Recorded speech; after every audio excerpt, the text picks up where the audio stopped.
Richard Allen and the case against him. It's going to trial very, very soon. A hearing taking place just this last week with a lot of different aspects being brought up into it. One of the most compelling pieces, I think, of this hearing was some of the testimony from former Rushville Police Chief Todd Click, who testified. He was part of a small group of detectives that developed the very credible theory initially linking Carroll County Odinists to the girls' killings. And of course, then that transpired into the whole big Odinist 100 some page document that we all went through and kind of rolled our eyes at. But as we get closer and closer, could it have some sort of validity? Because it's seeming to maybe have at least something or an area where the investigators did not look closer. Joining me to discuss, Shavaun Scott, psychotherapist and author. I want to talk specifically about a confession that was made by a man named Elvis Fields early on in this investigation. Mary Jacobs told law enforcement, that's his sister, that Elvis, at the time in 2017, her brother was rambling about being in part of a gang and even talking about killing the two girls at the bridge. Doesn't have the highest IQ, according to most, but was certainly talking about very specific things in the crime, including where antlers were placed and some other things that really no one else could have known about. Detectives later on saying, well, due to the mass amount of tips that we were getting, the information may have been overlooked. Seems like pretty big information to overlook when tips are coming in. And you have someone who's saying, we have a confession right here. What's your thoughts on this in terms of the operation of the police, in terms of how they categorize what's important to look at, what's not important to look at? Could this have been overlooked because, the Odinist idea and the sacrificial idea was so, out there, I guess, on the surface that maybe a regular, reasonable person would say, we got too many things over here that seem more credible than the Odinists. What are your thoughts? Yeah, it's certainly possible.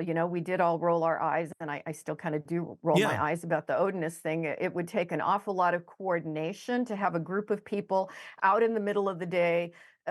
Are we hunting, thinking that there are going to be teenage girls that just happen to be right out in this location and we've got all our supplies ready to commit a mass murder?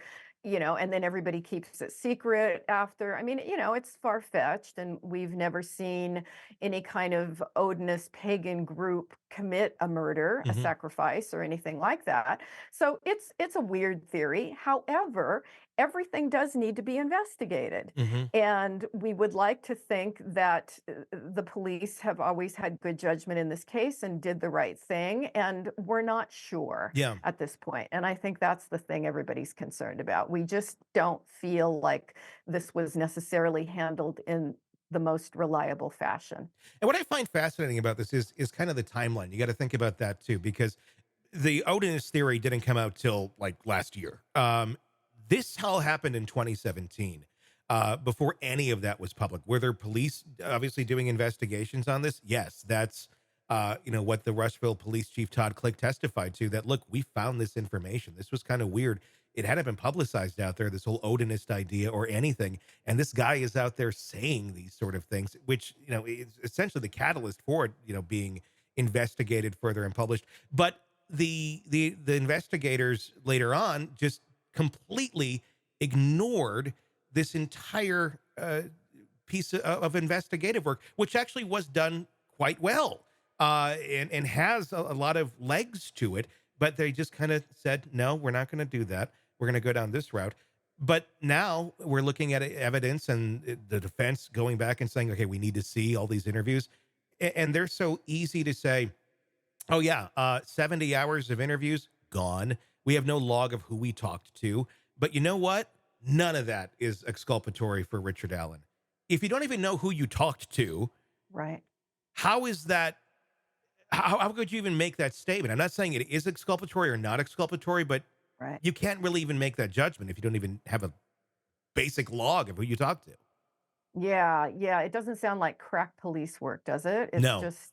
It's just shocking, not even having a log, No. and that volume of material that's just lost. It's sickening. It's really tragic. Hey, it's Tony Brueski. If you like the podcast, be sure to like, subscribe, and press that bell so you don't miss any of our updates on the cases we're following for you right here at the Hidden Killers podcast from True Crime Today.